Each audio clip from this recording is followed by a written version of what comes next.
else who depends on very, very large growth, are going to be huge. And that may not fit your style. So things can be problematic.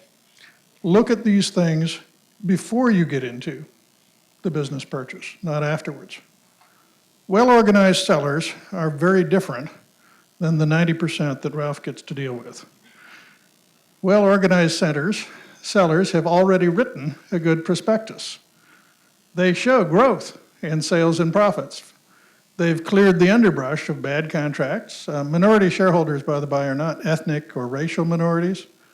That's grandchildren who love to sue you because you're not managing the business the way Dad used to.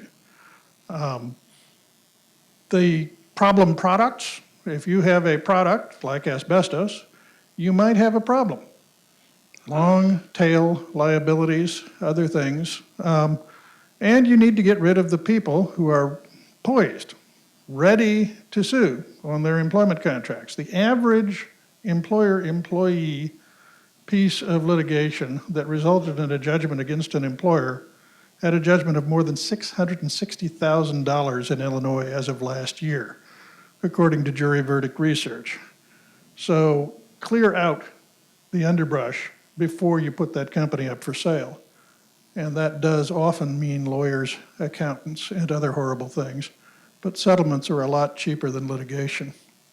So what happens? You've used Linda, and you have a well-positioned add-on for a strategic acquirer, and that's the Palace Beautiful. Unfortunately, as is true in Daniel in the Bible, there are lions in the palace. As you recall, he didn't get eaten, but everybody else did. Larry is a preacher, among other things, so he will understand a few of the references. The best sellers, Linda aside, the best people who actually are probably going to be your buyers are your competitors. They understand your business.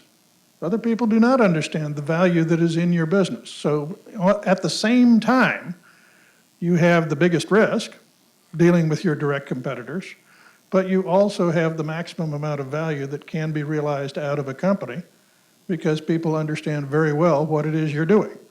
If you're in the used tire business, you need somebody who understands the value of mountains of black things crashing down the side of a stream, which might be more valuable than coal because they won't count against Clean Air Act problems when they are used for energy nowadays, even though they have carbon emissions, because they are eliminating other types of things and therefore get different EPA credits. People understand your business are your best buyers. But what else might happen? The customers may be tied to the seller and not to the business. So the previous CEO may be a super salesman. You may not be. Or those customers may be those 10-year relationships, 20-year relationships. It's kind of hard to see if they'll transfer. Sellers and staff may not play well with others. The numbers, permissions, or paperwork may be wrong. These are things that you check on during the course of the business purchase process. So what do? Well, as lawyers, we like to answer all problems with paper. And these are some of the